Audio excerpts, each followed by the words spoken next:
This is the viscera of the diaphragm. তারপরে হচ্ছে anatomical position বলা লাগবে। সেই অ্যানাটমিক্যাল পজিশন হচ্ছে the right lobe is higher than the left lobe. তারপর দ্য সেন্ট্রাল টেন্ডন যেটা আছে, the central tendon is depressed and directed forward. ঠিক আছে, ইসোফেজাল ওপেনিং এটা বোঝা যাচ্ছে না। Oesophageal opening is directed, sorry aortic opening is directed backward. এটুকু বললে তোমার শেষ। এখন এই ডায়াফ্রামের কয়টা পার্ট আছে? একটা হলো মাস্কুলার পার্ট, একটা হলো অ্যাপোনিউরিটিক বা টেন্ডিনিয়াস পার্ট।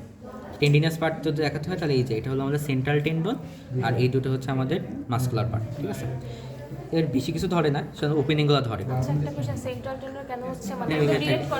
ডিরেক্ট কন্ট্যাক্টে থাকে। এখন এই যে ইসোফেজিয়াল ওপেনিং, হ্যাঁ সরি ভেনা কেবল ওপেনিং, এই ভেনা কেবল ওপেনটি আমাদের সেন্ট্রাল টেন্ডনেই থাকে এইটুকু। এইটা হচ্ছে আমাদের সেন্ট্রাল টেন্ডন ভেনা কেবল ওপেনিং। ভেনা কেবল ওপেনিংয়ে সাধারণত শেপ জিজ্ঞেস করে, সাধারণত আমাদের কোয়াড্রিল্যাটারাল শেপ। এটা হচ্ছে আমাদের ইসোফেজাল ওপেনিং, যেটা পুরা চারিদিকে মাসল দ্বারাই আবৃত থাকে। আমি বলতে পারি যে ইসোফেজাল ওপেনিংটা আমাদের কীভাবে তৈরি হয়। ইসোফেজাল ওপেনিংটা আমাদের রাইট ক্রাস যেটা আছে, ওই রাইট ক্রাসটা স্প্লিট হয়, স্প্লিট হয়ে পুরো ইসোফেজাল ওপেনিংটা তৈরি করে।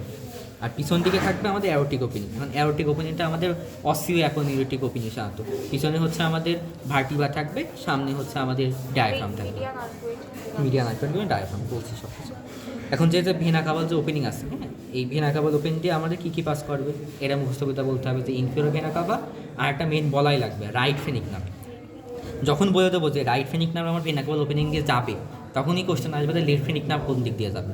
তাহলে আমাদের যে কুপুলা আছে লেফট কুপুলা, এই লেফট কুপুলাকে আমাদের লেফট ফেনিক নার্ভটা পিয়ার্স করে। তাহলে রাইট ফেনিক নার্ভটা আমাদের ভেনা কাভাল ওপেনিং দিয়ে চলে যাবে, আর লেফট ফেনিক নার্ভ লেফট কুপুলাকে পিয়ার্স করে, ফেনিক নার্ভ গেল। এরপরে হচ্ছে আমাদের কি, আমাদের ইসোফেজাল ওপেনিং। ইসোফেজাল ওপেনিংতে আমাদের ইসোফেগাস যাবে, তারপর oesophageal branch of left gastric artery, তারপর লেফট গ্যাস্ট্রিক ভেইনের যে ইসোফেজাল ব্রাঞ্চ আসবে সেগুলো যাবে। আর আমাদের যাবে ভেগাস নার্ভ। তো ভেগাস নার্ভের এই জায়গায় হচ্ছে আর একটা ক্রস কোয়েশ্চেন আছে, ইমবায়োলজিতে যাইতে পারে যে অ্যান্টেরিয়র আর পোস্টেরিয়র যে ভেগাল টাং, অ্যান্টেরিয়র ভেগাল টাংটা তৈরি করে লেফট ভেগাস নার্ভ, আর পোস্টেরিয়র ভেগাল টাংটা তৈরি করে রাইট ভেগাস নার্ভ। এটা ইমবায়োলজিক্যাল কোয়েশ্চেন দেখে নেব। আর পিছনে হচ্ছে আমাদের আছে অ্যাওর্টিক ওপেনিং। অ্যাওর্টিক ওপেনিংয়ের হচ্ছে বাউন্ডারি জিজ্ঞেস করে। অ্যাওর্টিক ওপেনিংয়ের বাউন্ডারি হচ্ছে median arcuate ligament, not medial. Median arcuate ligament জিনিসটা কি, রাইট আন যে লেফট ক্রাস আছে, এই রাইট আর লেফট ক্রাসকে যেটা কানেক্ট করে রাখছে সেটা মিডিয়ান আর্কুয়েট লিগামেন্ট। আর পিছনে হচ্ছে আমাদের T12 থোরাসিক ভার্টিব্রার বডি, আর দুই পাশে দুইটা করসপন্ডিং ক্রাস আছে। এখন অরিজিন যদি জিজ্ঞেস করে তাহলে অরিজিন তো মুখস্থ বলা যায়। ইস্টার্নাল অরিজিন যেটা আছে, টু ফ্লেশি স্লিপস থেকে from the back of the xiphoid process. তারপরে হচ্ছে আমাদের এইদিকে আসবে হচ্ছে লোয়ার ইনার বর্ডার আর inner surface of the lower 6 costal cartilage, আর এটা হলো ডিপস।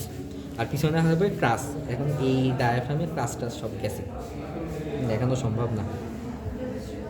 তাহলে এখানে এইদিকে থাকবে, এইদিকে বরাবর থাকবে রাইট ক্রাস, এইদিকে বরাবর থাকবে লেফট ক্রাস। তারপরে মিডিয়াল আর্কুয়েট লিগামেন্ট আর lateral arcuate ligament. Medial arcuate ligament কার সাথে কানেক্টেড থাকে একটু বলতে পারে। রাইট ক্রাসটা সাধারণত আমাদের কি, যে আপার 3 লাম্বার ভার্টিব্রা তার অ্যান্টেরিয়র সারফেস থেকে রাইট ক্রাস আসে, আর আপার টু লেফট যে লাম্বার ভার্টিব্রা, লেফট ক্রাসটা আপার টু লাম্বার ভার্টিব্রার 2 যেটা আছে, দুইটা সেগমেন্ট ঠিক থাকবে। মিডিয়াল আর্কুয়েট লিগামেন্টটা আসবে হচ্ছে আমাদের যে ফার্স্ট বা সেকেন্ড লাম্বার যে ভার্টিব্রা সেটার বডি থেকে, আর তার ল্যাটেরাল লিঙ্কটা কানেক্টেড থাকবে হচ্ছে আমাদের tip of the transverse process of the first lumbar vertebra. আর ল্যাটেরাল আর্কুয়েট লিগামেন্টের মিডিয়াল লিঙ্কটা কানেক্টেড থাকবে tip of the transverse process of first lumbar ভার্টিব্রাতে, আর ল্যাটেরাল লিঙ্কটা কানেক্টেড থাকবে inferior surface of the 12 rib, inferior border of the 12 rib. তারপর next question আসে হচ্ছে আমাদের প্রত্যেকটা যে কন্ট্রাকশন হয়, এই কন্ট্রাকশনে কী হয় তা আমরা জানি যে ভেনা কাভাল যে কন্ট্রাকশন, তখন ইসোফেজ আমাদের ইন্সপিরেশন হয়, ডায়াফ্রামটা ডিসেন্ড করে, ডায়াফ্রামটা কন্ট্রাক্ট করে ডিসেন্ড করার কারণে এই সেন্ট্রাল টেন্ডনটা তখন ডাইরেক্ট হয়ে যায়, এবং ভেনা কাভাল ওপেনিং দিয়ে বেশি ব্লাড আমাদের রাইট অ্যাট্রিয়ামে আসবে। যখনই কন্ট্যাক্ট করবে তখন আমাদের যে ইসোফেজিয়াল যে ওপেনিং কনস্ট্রিক্ট করবে, স্টোমাক থেকে আর কোনো কন্টেন্ট রিগার্জিটেশন হতে পারবে না, আর অ্যাওর্টিক ওপেনিং কোনো ধরনের নাই।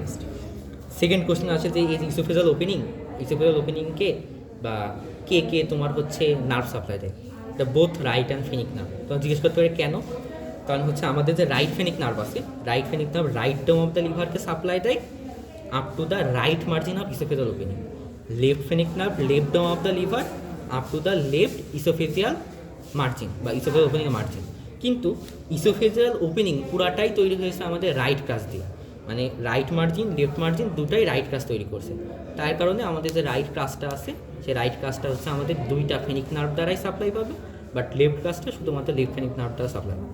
আর আশফাক স্যারের একটা ফেভারিট কোয়েশ্চেন আছে, ওই যে হচ্ছে যদি একটা unilateral lesion of phrenic nerve হয়, প্যারাডক্সিক্যাল ওটা পড়ে নিন।